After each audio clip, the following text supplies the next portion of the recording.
Writing. नमस्ते मित्रों। क्या आपने कभी सोचा है कि आपका गण क्या है?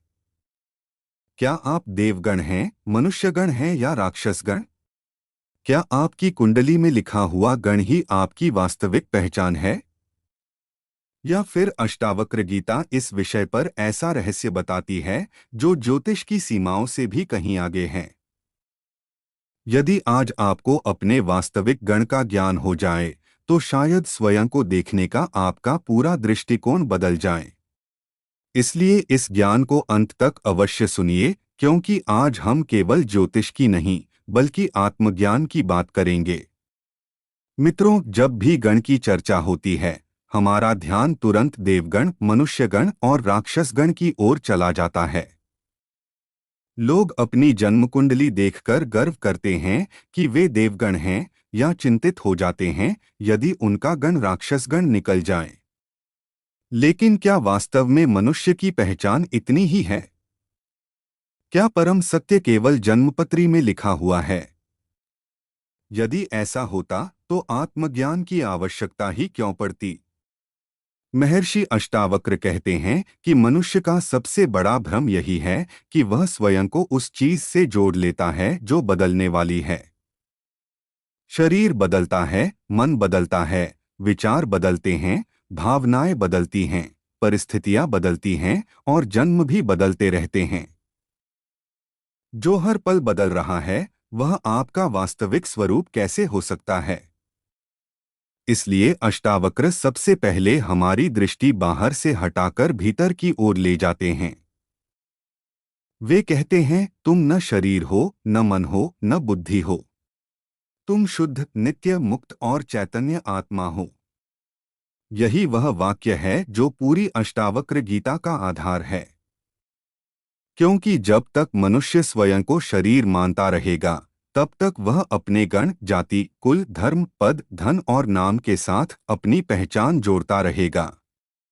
लेकिन जिस क्षण वह आत्मा को पहचान लेता है, उसी क्षण सभी सीमाएं टूटने लगती हैं।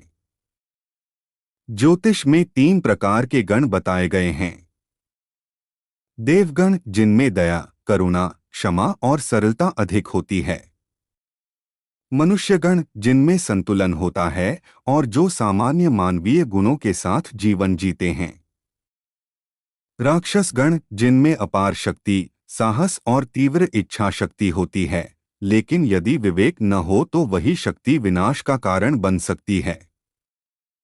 ये वर्गीकरण मनुष्य के स्वभाव को समझने के लिए उपयोगी हो सकते हैं। लेकिन अष्टावक्र हमें एक कदम और आगे ले जाते हैं। वे कहते हैं कि ये सभी गुण प्रकृति के हैं, आत्मा के नहीं। जिस प्रकार कपड़ों का रंग बदलने से पहनने वाला नहीं बदलता, उसी प्रकार स्वभाव बदलने से आत्मा नहीं बदलती। कल्पना कीजिए कि आकाश में कभी काले बादल आते हैं, कभी सफेद बादल, कभी वर्षा होती है और कभी तेज धूप निकल आती है। लेकिन क्या आकाश बदलता है? नहीं, आकाश हमेशा वैसा ही रहता है।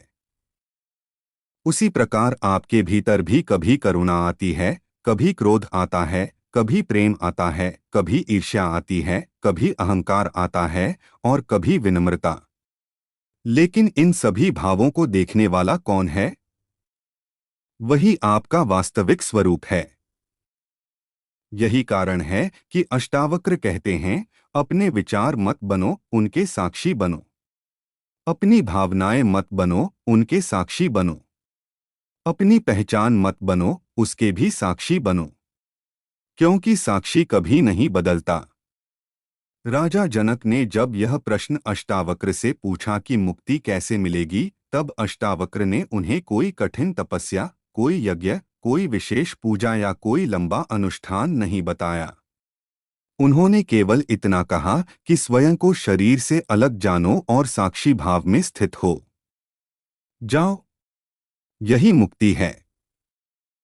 आज का मनुष्य अपने बारे में जितना जानता है, उतना ही उलझा हुआ है। वह कहता है, मैं अमीर हूँ, मैं गरीब हूँ, मैं सफल हूँ, मैं असफल हूँ, मैं देवगण हूँ, मैं मनुष्यगण हूँ, मैं राक्षसगण हूँ।